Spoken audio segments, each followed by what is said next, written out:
From shaved women at the time of the Roman emperors to pubic hair wigs in the Wild West. The topic of intimate shaving and the treatment of pubic hair in particular offers an unusual but extremely revealing look at the social and aesthetic changes that have shaped different eras and cultures. My name is Special Agent Anderson.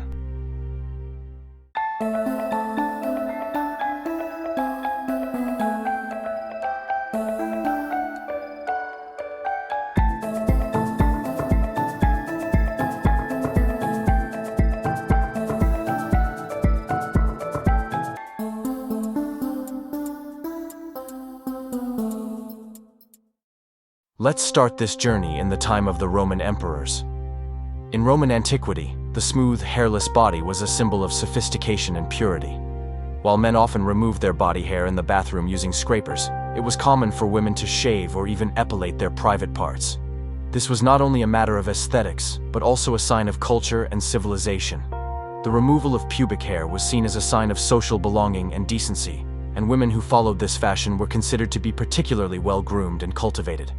It was an expression of status, and often also a way of distinguishing themselves from the barbarians, who were perceived as unkempt and uncivilized. However, it was not only shaving or depilation that was widespread, but also the use of fragrant oils to soothe and care for the skin. Interestingly, this was not a purely female trend.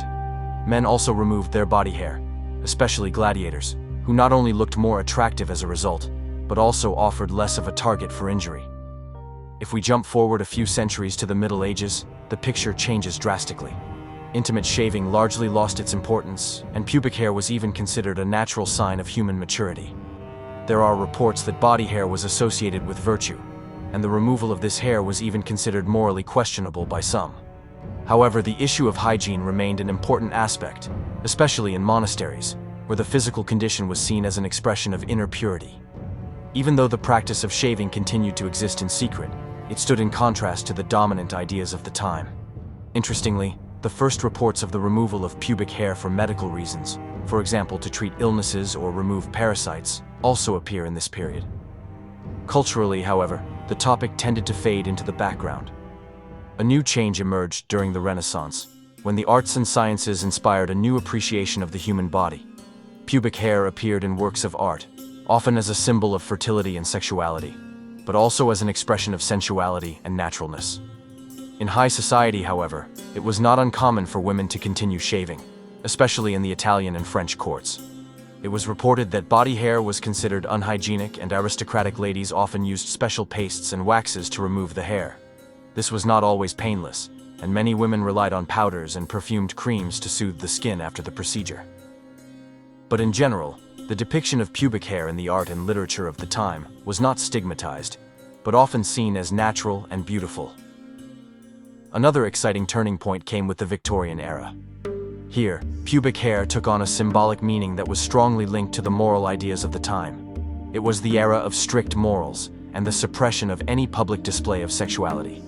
The removal of pubic hair was not an issue that was discussed in public, but was practiced in private, if at all. At the same time, bizarre fashion trends developed that seem almost surreal to us today. These include the so-called pubic hair wigs, also known as merkin. These wigs were worn by prostitutes to cover the pubic region after the removal of hair, which was often removed for hygienic reasons or because of sexually transmitted diseases. However, the merkin also had a symbolic function. It could convey an ideal image of youth and purity, and was often an accessory that was designed with great effort.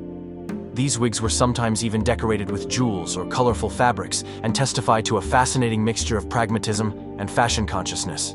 The idea may seem absurd from today's perspective, but it was a direct expression of the values and needs of Victorian society. In the 19th century, particularly in the American West, the theme once again found its place in a very specific cultural context. In the Wild West, often associated with harsh conditions and a pragmatic lifestyle, personal hygiene was in many ways secondary. However, even here there were reports of pubic hair wigs being used, especially by women in the entertainment industry. These served not only aesthetic purposes, but also as a kind of status symbol that signaled economic success and sophistication. At the same time, the emerging cosmetics industry began to develop products aimed at intimate hygiene, from special soaps to powders and creams. This marked the beginning of a commercialization of intimate hygiene that would culminate in the 20th century. With modern times and the influence of Hollywood and the fashion industry, shaving pubic hair once again became a central issue. Smooth bodies became the ideal, reinforced by advertising and pop culture.